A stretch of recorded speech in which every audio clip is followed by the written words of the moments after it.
Assalamualaikum warahmatullahi wabarakatuh. Perkenalkan, saya Sylvia Aurelia Salsabila dari kelompok 7, mahasiswa Universitas Jenderal Sudirman. Pada kesempatan kali ini, kami akan melakukan sebuah wawancara singkat untuk memenuhi suatu tugas mata kuliah pengantar ilmu budaya. Dalam video ini, kami mengangkat sebuah topik menarik yang sangat dekat dengan masyarakat di Jawa Tengah, khususnya di daerah Kabupaten Banyumas. Topik yang kami angkat yaitu mengenai perbedaan pola struktur kalimat bahasa Ngapak Banyumas dan bahasa Ngapak Cilacap. Untuk menggali lebih dalam, kami melakukan wawancara dengan salah satu tenaga pengajar yang berada di SMA Negeri 1 Banyumas, yang dimana beliau memiliki pemahaman serta pengalaman luas mengenai dialek-dialek lokal yang berkembang di daerah. Mari kita simak bersama-sama bagaimana pendapat serta pandangan beliau mengenai perbedaan unik struktur kalimat yang berada di kawasan Banyumas serta Cilacap, yang dimana daerah itu sangat dekat dan memiliki ciri khas tersendiri. Assalamualaikum warahmatullahi wabarakatuh. Perkenalkan, nama saya Jawinya Wulandari.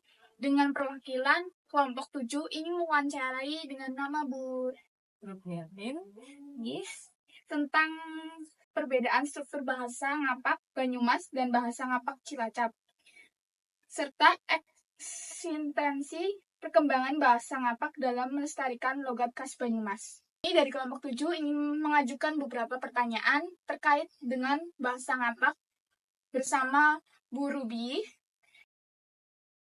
Bahasa Ngapak ya, sebenarnya kalau ini bahasa Ngapak itu untuk orang umum mengatakan bahasa dialek Jawa, dialek Banyumas itu Ngapak. Tapi secara para ahli bahasa itu mengatakan bukan Ngapak tapi penginyongan. Karena apa? Kita menggunakan kata inyong. Kalau orang-orang umum mengatakan Ngapak itu karena perbedaan dengan dialek Jogja dan Solo. Yang Jogja itu menggunakan vokal o ya, apa jadi opo, walaupun tulisannya tetap apa, dibacanya pelafalannya opo. Tapi kalau di Banyumas itu tetap apa. Kemudian kalau bapak, kalau di Jogja Solo bapak, di Banyumas bapak. Jadi kanya itu terdengar jelas ya. Kalau di daerah Jogja Solo itu kan pakai glottal stop. Kalau di daerah Banyumas, Tegal, terus Cilacap dan lainnya itu daerah barat, kanya itu jelas. Jadi itu orang umum mengatakan itu bahasa Ngapak karena kanya terdengar jelas. Tapi untuk kami yang yang berkecimpung di dunia bahasa, kami nggak sepakat kalau bahasa Banyumasan dikatakan Ngapak. Kami lebih suka dan lebih memilih untuk mengatakan bahasa penginyongan, bukan bahasa Ngapak. Ya, untuk pembagian wilayah dialek di Jawa itu kan ada banyak sekali, mulai dari Tegalan, Banyumas, ada Bagian, Jogja, Solo, Semarangan, sampai ke daerah Jawa Timur, kalau nggak salah lebih dari 10 dialek. Untuk pembagian wilayah, pembagian dialek bahasa Banyumasan itu, bahasa Banyumasan ya Mbak, jangan bahasa Ngapak. Bahasa Banyumasan itu ya di Eks-Karsidenan Banyumas. Ada Banyumas, Cilacap, Banjar, dan Purbalingga. Untuk struktur kalimat secara umum, baik itu bahasa Jawa dialek Tegalan, dialek Banyumas, dialek Solo, itu sudah ada parama sastranya. Parama sastranya itu yang secara baku jejer waseso lesan atau dalam bahasa Indonesia subjek, predikat, objek. Kalau untuk perbedaan itu ya biasanya jangankan yang beda dialeknya Mbak, yang satu dialek, satu wilayah, ada batas sungai, sebelah barat sungai dan timur sungai itu memiliki sedikit perbedaan. Ada kata-kata misalkan gutul, di sini gutul, di sini butul, ya kan? Terus di sini misalnya anjok, di sini pekan, di sini tiba di sini gigal. Itu perbedaan hanya sedikit sekali perbedaan. Tapi untuk struktur kalimat secara umum sama, jejer, wasesa, lesan. Kalau ada yang keterangan. Kalau perbedaan ya paling satu kata, dua kata dalam satu kalimat. Pengucapan, pelafalan mungkin juga beda. Bedanya ya kalau sudah ada itu mata kuliah perbandingan bahasa. Perbandingan bahasa itu kan ada butul dan gutul gitu. Beda di hurufnya saja sedikit. Itu paling seperti itu perbedaannya, tidak banyak. Kalau saya komunikasi dengan orang-orang yang jadi Cilacap itu sama. Paling bedanya ada di accent. Kalau kadang di Cilacap bagian mana actionnya agak beda, idioleknya ya, idioleknya agak beda sedikit. Idiolek beda dengan dialek ya, nah, itu beda sedikit. Terus kalau misalkan kadang ada kata-kata eram atau apa gitu untuk yang menyangatkan. Paling katanya bedanya sedikit seperti tidak. Untuk jejer wasesa lesannya itu subjek predikat objeknya masih sama. Paling kata imbuhan sedikit perbedaan, tapi itu juga tidak luas. Dari sini sama Wangun sama-sama satu kabupaten Banyumas juga ada perbedaan. Banyumas tanpa tidak sering mengatakan eram, kalau di Wangun sudah sering mengatakan eram.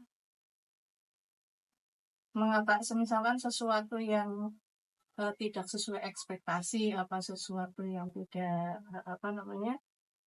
menurut mereka tidak cocok ya, wah eram banget kayak gini. Mereka mengatakan seperti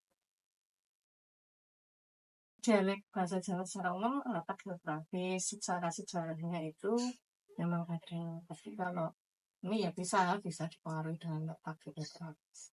Kalau kita di sini bilangnya seperti ini, pindah ke sana ya kita otomatis menyesuaikan apa yang ada di sana. Karena kita sering mendengar, terus akhirnya kan kita meniru. Untuk pengaruh zaman sekarang ya dengan bahasa Jawa, tidak khusus di bahasa Banyumasan pun secara umum, itu tentu sangat berpengaruh sekali. Pengaruhnya karena dari yang keluarga ibu muda itu sudah, mungkin ini ada contohnya mbak-mbaknya ya, lahirnya di Jawa, besar di Jawa, sekolah di Jawa, tapi di rumah orang tuanya bapak ibunya asli Banyumas dan Sokaraja misal, tapi dalam kehidupan sehari-hari dari kecil, dari mulai belajar mendengar sampai berbicara biasa menggunakan bahasa Indonesia. Itu sangat berpengaruh sekali. Sampai jadi anak-anak otomatis kalau berbahasa Jawa mereka akan kesulitan. Itu sangat berpengaruh. Jadi semuanya berawal dari lingkup kecil paling itu ya. Kalau di rumah orang tuanya membiasakan berbahasa Jawa, ya pasti mereka bisa berbahasa Jawa. Contoh di pelafalan, ada wedi, ada wedi. Wedi itu maknanya apa? Kalau di bahasa Indonesia, wedi takut. Kalau wedi masih. Tapi kebanyakan anak-anak sekarang ngomongnya bukan wedi, tapi wedi. Jadi tidak ada bedanya antara kalau di pelafalan itu dada, itu tidak ada bedanya. Seharusnya kan wedi berbeda dengan wedi. Tapi untuk zaman sekarang pelafalannya tidak bisa membedakan wedi dan wedi. Semuanya wedi. Ada wedi, dadi, dados, terus apa lagi? Bleduk. Padahal bleduk dan bleduk itu masanya. Kemudian selain itu ada ta dan ta. Itu juga tidak bisa membedakan. Kalau di bahasa Jawa ada ta dan ada ta. Ada tutuk, ada tutuk. Maknanya beda. Kalau tutuk itu mulut. Kalau tutuk kuku. Tapi tidak bisa mengatakan tutuk. Pelafalannya mereka tutuk, semuanya tutuk. Jadi kalau ada kalimat tutuku ketutuk watu, mereka kan melafalkan tutuku ketutuk watu. Itu untuk pelafalan. Kemudian untuk struktur kalimat itu sangat berpengaruh sekali. Kenapa? Karena kebanyakan sekarang mereka membuat kalimat itu berpikirnya bahasa Indonesia dulu baru dijawabkan. Jadi struktur kalimatnya berubah. Kalau misalnya mbaknya ya nanti membuat kalimatnya mungkin dari Google lah, kalimat bahasa Indonesia ditranslate pakai Google Translate berbahasa Jawa ke bahasa Jawa. Kalimatnya itu pasti sudah sangat aneh, bagus, maknanya sangat seperti itu bisa zaman sekarang. Padahal setiap hari hidupnya di Jawa dan sangat besar. Tapi karena kebiasaan bahasa Indonesia membuat kalimat berpikirnya bahasa Indonesia dulu baru bahasa Jawa. Contoh misalnya seperti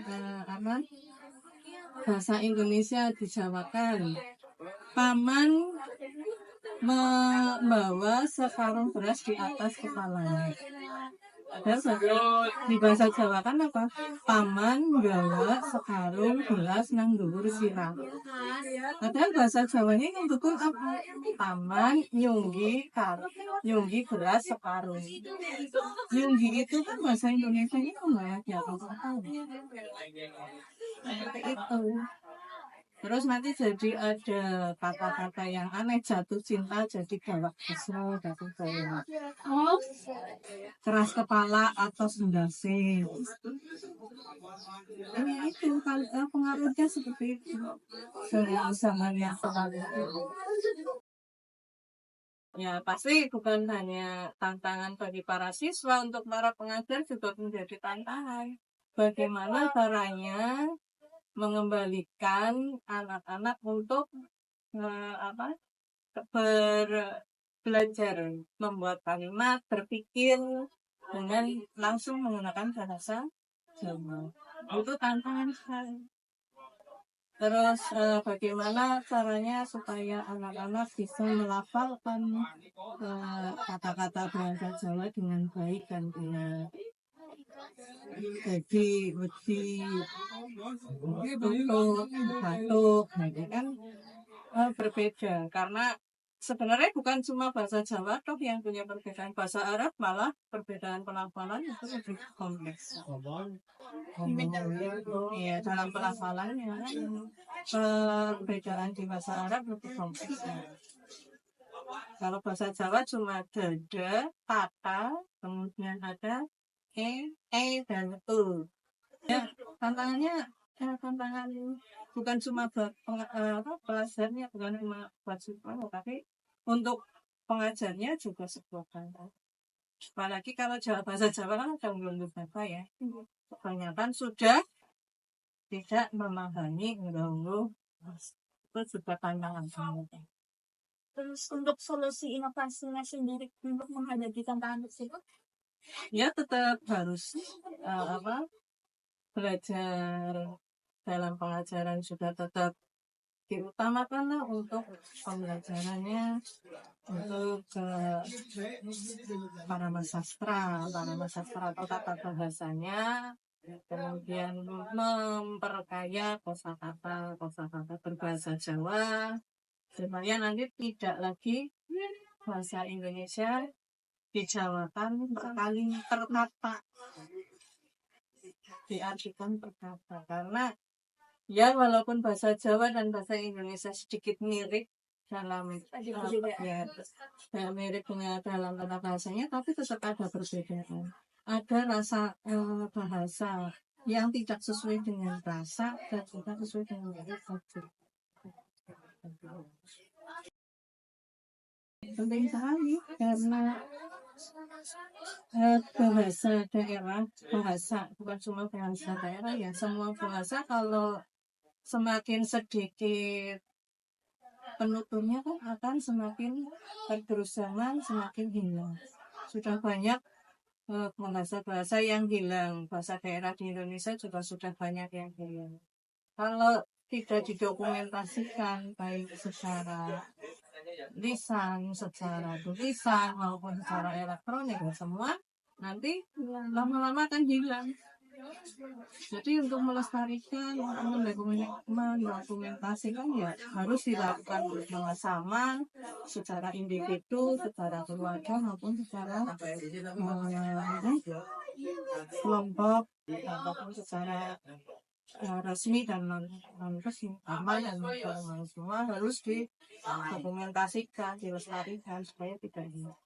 Untungnya alhamdulillah bahasa Jawa masih termasuk banyak sekali penuturnya, walaupun ya semakin lama semakin berkurang karena dari keluarga muda memulai mendidik anaknya yang masih balita, masih belajar untuk mendengar, yang masih bayi sudah menggunakan bahasa Indonesia. Itu sangat berpengaruh untuk pelestarian dan pendokumentasian bahasa Jawa.